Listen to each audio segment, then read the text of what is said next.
सर्वांना नमस्कार.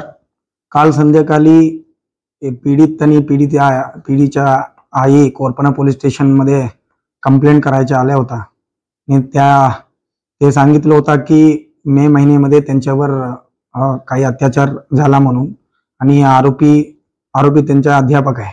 काही जे ट्युशन घेत असताना संडे, काही रविवारी डेट सांगता येत नाही आता. आणि या रविवारीच्या दिवशी मे महिने में त्यांनी त्यांच्यावर बलात्कार केलेला आहे आणि त्यांना धमकी पण दिलेला आहे की बाहेर बोलू नका म्हणून, त्यांच्या आई वडिलांना बोलू नका म्हणून. तो त्यांच्या कंप्लेंट लगेच घेतलेला आहे आम्ही. आणि त्यानंतर आम्ही पीडित मुलगीला आम्ही मेडिकल तपासणीसाठी आम्ही चंद्रपूर सिटी हॉस्पिटलला भरती केलेले आहे. त्यांच्या मेडिकल आता संपलेलं आहे आणि ते पण हॉस्पिटलमध्ये आहे. तो त्या अनुषंगाने आम्ही कंप्लेंट दखल घेऊन FIR दाखल केलेला आहे. लगेच आमच्या क्राईम ब्रांच टीम ज्यावेळी कंप्लेंट आला आमच्या पोलीस स्टेशन, लगेच आमच्या टीम रवाना झालेला आहे.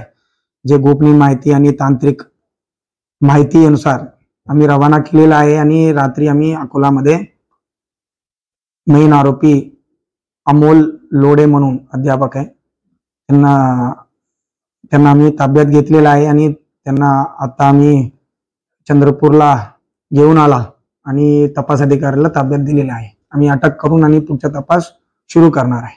तर या प्रकरणात पीडित मुलींची संख्या अजून वाढण्याची शक्यता आहे का? सध्या काय माहिती? सध्या तक्रारमध्ये काही निष्पन्न झालेले नाहीये, फक्त एकच पीडित दिसत आहे. बट बाकी हा आरोपी कोणाच्या विरुद्ध अत्याचार केलेला आहे आणि अजून कोणी आरोपी आहे का, त्यांच्या निष्पन्न होण्याच्या मेनली तपास आता प्राथमिक स्टेजवर आहे. तो तपासमध्ये निष्पन्न होण्यानंतर आम्ही कारवाई करतो.